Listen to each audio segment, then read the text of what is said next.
अगर आप लोग हमारे चैनल पर नए हैं तो प्लीज चैनल को सब्सक्राइब करो और ऐसे कार्टून वीडियो देखने के लिए बेल आइकन को ऑन करो। गरीब का जादुई मिट्टी का चूल्हा। सुबह सुबह ललिता आंगन में चूल्हा लीप रही होती है। तभी अमीर पड़ोसन कथा मिठाई लेके आती है। ये लो ललिता, लड्डू खाओ, देसी घी के बने हुए हैं। मगर कथा बहन, ये लड्डू किस खुशी में बांट रही हो? मेरे घर में 4 बर्नर वाला मॉडर्न गैस चूल्हा आया है तो बस सोचा पड़ोसियों से खुशी बांट लूं। मगर अभी हाल फिलहाल में लगभग 6 महीने पहले तो आपने गैस चूल्हा खरीदा है। हाँ, मगर वो 2 बर्नर वाला चूल्हा था और मैं उस पर खाना बनाकर बोर भी हो गई थी। अब नए मॉडल का चूल्हा निकलेगा तो हम अमीर लोग ही खरीदेंगे ना। अच्छा अच्छा, अब आई है तो चाय पी कर जाइएगा। इस पर कथा रघुवंशी नाक से कूड़ कर बोलती है, नहीं रहने दो ललिता, वैसे भी तुम्हारा ये मिट्टी का चूल्हा, तुम मिट्टी तेल और गोबर के उपले से जलाती हो, मुझे स्मेल आती है। तुम भी छोटा मोटा गैस चूल्हा खरीद लो, फिर चाय पीने आऊंगी। अच्छा चलती हूँ, बाकी लोगों को लड्डू बांटने हैं। अरे ललिता बहू, 2 घूंट चाय तो पिला दे, आज तो बड़ी देर लगा दी तूने। जी बाबूजी, बस चढ़ा रही हूँ चाय अभी। दुखी मन से ललिता चूल्हे पर चाय चढ़ा देती है। एक तो खुला आंगन, ऐसे में मिट्टी के चूल्हे पर खाना बनाना कठिनाई और चुनौती भरा मंजर होता है। ललिता का ससुराल बहुत गरीब तबके का था। जब से वह शादी होकर आई थी, मिट्टी के चूल्हे में ही खाना बनाती थी, चाहे फिर धूप छाए, बारिश आए या धुआं हो। रोजाना की तरह बेचारी धुएं और तपिश में रोटी बना रही होती है। तभी राकेश उखड़े मिजाज में बोलता है, ललिता अभी तक तुमने डिब्बे में रोटी भी नहीं डाली, आज तो आधा दिन लगा दिया तुमने। हद है यार, रहने दो, आज रोटी लेके नहीं जाऊंगा। अरे राकेश, क्यों बहू पर ऐसे पिनक रहा है? कोई गैस चूल्हा थोड़ी है जो फट से जल जाएगा। मिट्टी का चूल्हा है, आँच जलने में हो जाती है देरी कभी कभी। अब बहू ने रोटी बना दी है तो ले जा। ललिता डबडबाई आंखों से रोटी का डिब्बा दे देती है, पर इसमें पूरा दोष राकेश का भी नहीं था। घनघोर गरीबी में उसकी हर दिन की एक ही चिंता रहती, मजदूरी का काम मिल जाए तो परिवार का पेट भर जाए। इसी तरह सिलसिला जारी था। माँ जी, बाबूजी, आप दोनों को एक और रोटी दूं? अरे नहीं बहू, रहने दे, मेरा तो 2 रोटी में ही पेट भर गया है। माँ जी, आपकी थाली में एक रोटी डालूं? नहीं बहू, मैं तो ये रोटी बड़ी मुश्किल से सधा रही हूँ, ले इसी थाली में खा ले तू भी, दोपहरी हो गई है। माँ जी, बच्चों के स्कूल से आने का समय हो गया है, उन दोनों को खाना परोस कर फिर मैं खा लूंगी। तभी पसीने में भीगे हुए पूजा सोनू अंदर आते हैं।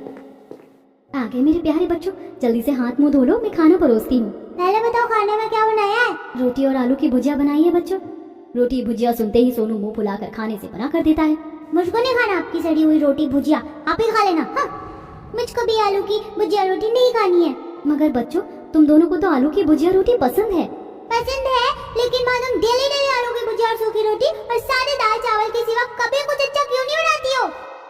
अरे पूजा, तो मेरी प्यारी समझदार पोती है ना, ऐसे खाने से नाराज नहीं होते हैं। क्या खाना है मेरी पोती को? दादी, मुझको मटर पुलाव, शाही पनीर, दाल मखनी खाने का दिल करता है, मगर माँ हमारे लिए कभी नहीं बनाती है।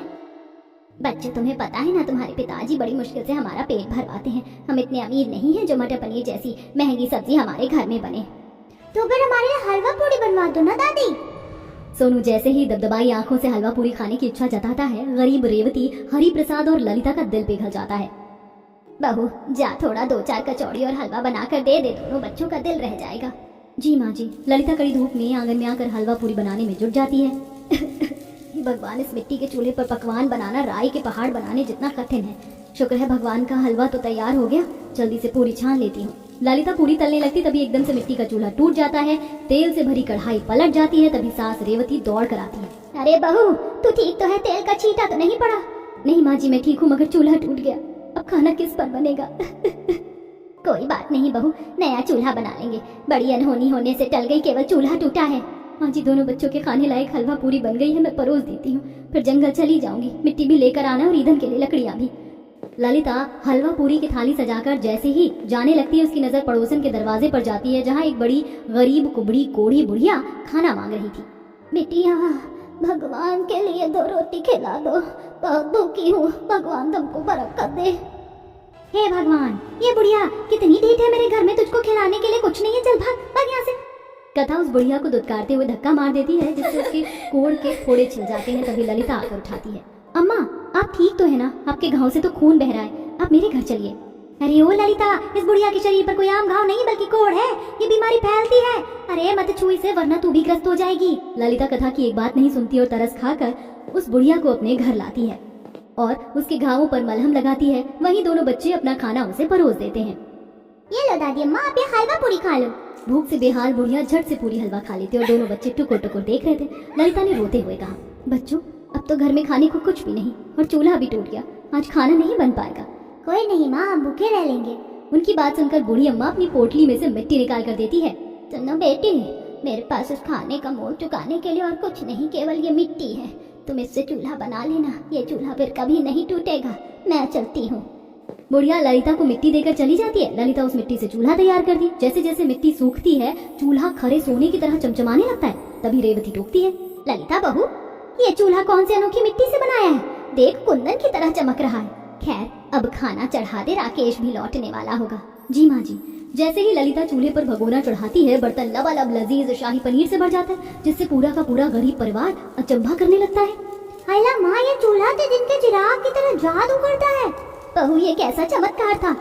मैं भी उलझन में हूँ माँ जी। मैंने तो पतीले में कुछ पकाया भी नहीं, फिर पनीर की सब्जी से कैसे भर गया? ललिता चूल्हे की माया को थाने के लिए फिर से एक खाली बर्तन चूल्हे पर रखकर इच्छा मांगती है।